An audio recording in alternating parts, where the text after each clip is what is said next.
Still looking at Georgia O'Keeffe and her Still Lives of Flowers, we're going to look at another media that you could find in your house. And this time, we're going to look at felt tip pens. Felt tip pens are great for certain effects, especially pointillism. Pointillism was a sort of impressionist artwork where you used dots of colours arranged together.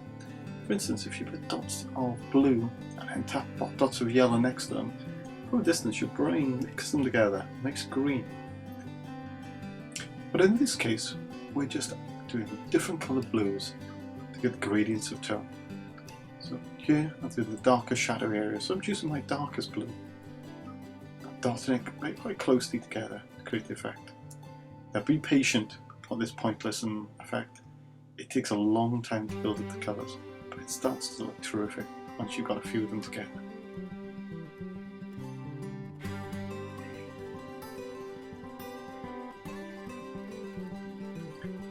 As you can see, still working with that blue. Getting a few of the colours in, looking for where I can add more. I can always come back to it later. The next tone.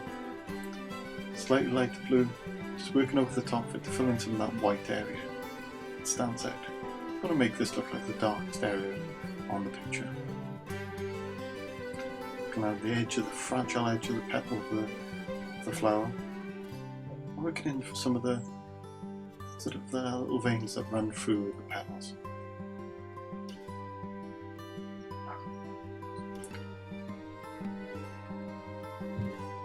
When you're doing these dots, I'd advise that you don't lift the pen too far off the paper.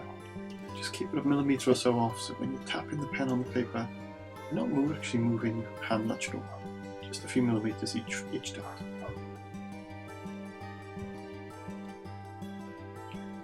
So I'm continuing to add more of the colour, and then it moves to a lighter blue. Again, just filling in that area of white.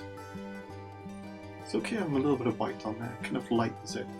Again, like with the coffee and the food colouring, we haven't got a white pen. But in this case we're using the white of the paper to show the lightest area. And any mark we make on it is a slightly darker mark or tone on that paper. So I'm filling more of it now with this middle tone of blue.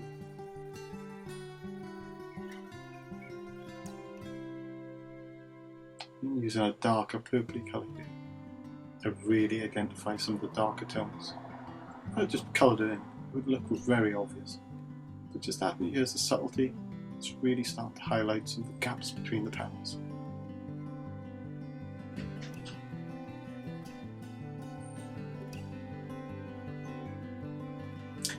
At this point, just adding a little bit more depth to the picture again, creating the effect. Impressionists were clever.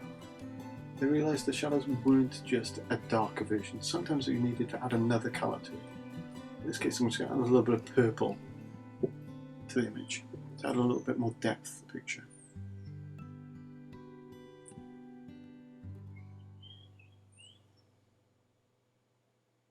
Go just looking for some of those darker lines, dark blue moving in, just to accentuate some of that tone. And now we're looking to do the centre of the flower and the pollen. We want to get colour, but we also want to get some of the texture of the little stems coming out from the centre of the flower. So I'm starting off with the yellow, more dense at the bottom, slightly lighter towards the middle, and then move it off. And then an orange again, more densely at the bottom, move it up and getting lighter as it goes to the top.